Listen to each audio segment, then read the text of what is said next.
ಈಗ ಸ್ಟ್ರೋಕ್ ಅಂತ ಅಂದ್ರೆ ನೀವು ಹೇಳಿದ್ರಿ ಬ್ರೈನ್ ಇದಾಗತ್ತೆ, ಅಟ್ಯಾಕ್ ಆಗುತ್ತೆ ಅಂತ. ಯಾವ ರೀತಿಯಾಗಿ ಸ್ಟ್ರೋಕ್ ಆಗುತ್ತೆ ಸರ್? ಸ್ಟ್ರೋಕ್ ಆಗಲಿಕ್ಕೆ ಮೈನ್ಲಿ ರಕ್ತದ ಸಂಚಾರ, ಬ್ರೈನಿಗೆ ರಕ್ತದ ಅವಶ್ಯಕತೆ ಇದೆ. ರಕ್ತ ಸಂಚಾರ ಕೆಲವು ಸಲ ಏನಾಗ್ಬೋದು, ಈ ರಕ್ತನಾಳಗಳು ಬ್ರೈನ್ ಸಪ್ಲೈ ಮಾಡ್ತಾ ಇರೋದು ಕೆಲವು ಸಲ ಬ್ಲಾಕ್ ಆಗ್ಬೋದು. ಓಕೆ, ರಕ್ತ ಬ್ಲಾಕ್ ಆದರೆ ಅದನ್ನು ನಾವು ಇಸ್ಕಿಮಿಕ್ ಸ್ಟ್ರೋಕ್ ಅಂತ ಹೇಳ್ತೀವಿ. ಬ್ಲಾಕ್ ಆದರೆ ಕೆಲವು ಸಲ ಏನಾಗುತ್ತೆ, ಅಧಿಕ ರಕ್ತದ ಒತ್ತಡ ಅಥವಾ ಬಹಳ ವರ್ಷದಿಂದ ಬಿ ಪಿ ಇರೋದು, ಈ ಎಲ್ಲ ಕಾರಣಗಳಲ್ಲಿ ಕೆಲವು ಸಲ ರಪ್ಚರ್ ಆಗ್ಬೋದು, ಅದು ಒಡೆದು ಹೋಗ್ಬೋದು, ಬ್ಲೀಡಿಂಗ್ ಆಗ್ಬೋದು. ಸೊ ಇದು ಮೇಜರ್, ಈ ಎರಡು ಥರ ಡಿಫ್ರೆನ್ಷಿಯೇಟ್ ಮಾಡ್ಬೋದು.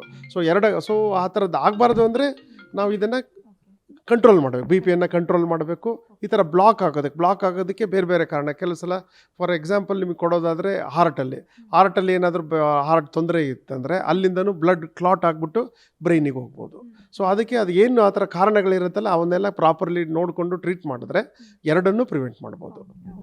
ಇನ್ನು ಸ್ಟ್ರೋಕ್ ಬರದೇ ಇರುವ ರೀತಿಯಲ್ಲಿ ಯಾವ ರೀತಿಯಾದ ಆಹಾರ ಕ್ರಮವನ್ನ ಜರುಗಿಸ್ಕೋಬೇಕು, ಅಥವಾ ಸ್ಟ್ರೋಕ್ ಬಂದಿರೋರು ಯಾವ ರೀತಿಯಾದ ಆಹಾರ ಕ್ರಮವನ್ನ ಇದು ಮಾಡ್ಕೋಬೇಕು ಸರ್?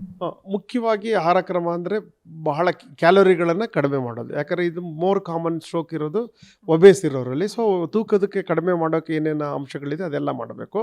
ಮತ್ತು ಇನ್ನು ಮುಖ್ಯವಾಗಿ ಕೊಲೆಸ್ಟ್ರಾಲು, ಫ್ಯಾಟ್, ಇದನ್ನು ಊಟದಲ್ಲಿ ಕಡಿಮೆ ಮಾಡಬೇಕು. ಕೊಲೆಸ್ಟ್ರಾಲ್ ಕಂಟ್ರೋಲ್ ಮಾಡಬೇಕು. ಆದಷ್ಟು ಫಿಸಿಕಲ್ ಆ್ಯಕ್ಟಿವಿಟಿಗಳನ್ನು ಮಾಡಬೇಕು. ಫಿಸಿಕಲ್ ಆ್ಯಕ್ಟಿವಿಟಿ ಮತ್ತು ಉಪ್ಪು ಮಾತ್ರ ಭಾಳ ಮುಖ್ಯವಾದ ಒಂದು ಕಾಂಪೊನೆಂಟು ಬಿ ಪಿ ಜಾಸ್ತಿ ಆಗಲಿಕ್ಕೆ. ಆ್ಯಂಡ್ ಬಿ ಪಿ ಜಾಸ್ತಿ ಆಗೋದು ಒಂದು ಮುಖ್ಯವಾದ ಕಾರಣ ಸ್ಟ್ರೋಕ್ ಆಗಲಿಕ್ಕೆ. ಸೊ ಉಪ್ಪನ್ನು ಕಡಿಮೆ ಮಾಡೋದು, ಇವೆರಡು ಬೇಸಿಕಲಿ ಎರಡು, ಕೊಲೆಸ್ಟ್ರಾಲ್ ಕಡಿಮೆ ಮಾಡೋದು ಮತ್ತು ಉಪ್ಪನ್ನು ಕಡಿಮೆ ಮಾಡೋದು, ಈ ಎರಡು ಬಹಳ ಮುಖ್ಯವಾದ ಕ್ರಮಗಳು. ಇನ್ನು ಸ್ಟ್ರೋಕ್ ಬರಲಿಕ್ಕೆ ಅಂತಂದರೆ ಇವಾಗ ನೀವು ಆಗಲೇ ಹೇಳಿದ್ರಿ, ನೀವು ನನಗೆ ಹೆಂಗಸರಿಗಿಂತ ಹೆಚ್ಚಾಗಿ ಗಂಡಸರಲ್ಲಿ ಮೇಡಮ್ ಸ್ಟ್ರೋಕ್ ಕಾಣಿಸ್ಕೊಳ್ತಾ ಇದೆ. ಯಾಕೆ ಗಂಡಸರಲ್ಲೇ ಹೆಚ್ಚಿನ ಸಂಖ್ಯೆಯಲ್ಲಿ ಯಾವ ಕಾರಣಕ್ಕಾಗಿ ಸ್ಟ್ರೋಕ್ ಕಾಣಿಸ್ಕೊಳ್ತಾ ಇದೆ? ಒಂದು ಎಕ್ಸ್ಪ್ಲೈನ್ ಮಾಡಲಿಕ್ಕೆ ಆಗೋದಿಲ್ಲ, ಅಂದರೆ exactly what is the reason ಅಂತ ಕೆಲವು ಸಲ ಹೇಳೋಕ್ಕಾಗಲ್ಲ. ಬಟ್ ಬೇರೆ ಎಲ್ಲ ಕಾರಣಗಳು ನಾನು ಏನೇನು ಹೇಳ್ತಿದ್ದೀನಲ್ಲ ಅದೆಲ್ಲ ಕಾರಣ. ಈ ಡಯಾಬಿಟೀಸು, ಹೈಪರ್ ಟೆನ್ಷನ್ನು, ಸ್ಮೋಕಿಂಗು, ಇದೆಲ್ಲದನ್ನು ಸ್ಟ್ರೆಸ್, ಇದೆಲ್ಲದನ್ನು ಗಂಡಸರಲ್ಲಿ ಜಾಸ್ತಿ ಇರೋದ್ರಿಂದ ಇದು ಜಾಸ್ತಿ ಗಂಡಸರಲ್ಲೇ ಕಾಣಿಸ್ಕೊಳ್ಳುತ್ತೆ. ಇವಾಗ ಮೊದಲಿನ ಕಾಲದಲ್ಲೂ ಕೂಡ ಸ್ಟ್ರೋಕ್ ಇದ್ದಿರ್ಬೋದು, ಬಟ್ ಕೇಳ್ಪಟ್ಟಿಲ್ದೇನೂ ಇರ್ಬೋದು. ಆದರೆ ಮೊದಲಿಗಿಂತ ಎಷ್ಟು ಪರ್ಸೆಂಟ್ ಈಗ ಹೆಚ್ಚಾಗಿ ಸ್ಟ್ರೋಕ್ ಸಮಸ್ಯೆ ಕಾಡ್ತಾ ಇದೆ? ಅಂದರೆ ಎಷ್ಟು ಸ್ಟ್ರೋಕ್ ಪೇಷಂಟ್ಸ್ಗಳು ಜಾಸ್ತಿ ಆಗ್ತಿದ್ದಾರೆ? ಜನರಲ್ಲಿ ಎಷ್ಟು ಪರ್ಸೆಂಟ್ ಜಾಸ್ತಿ ಆಗಿದೆ ಸ್ಟ್ರೋಕ್?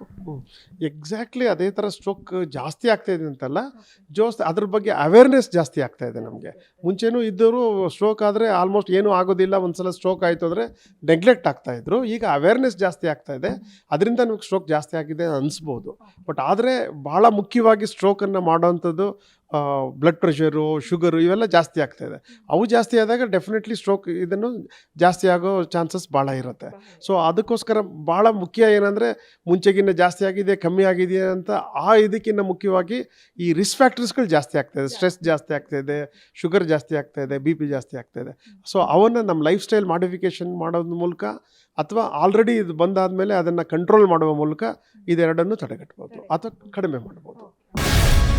ಗ್ಯಾರಂಟಿ ನ್ಯೂಸ್, ಸುದ್ದಿ ಖಚಿತ, ನ್ಯಾಯ ನಿಶ್ಚಿತ.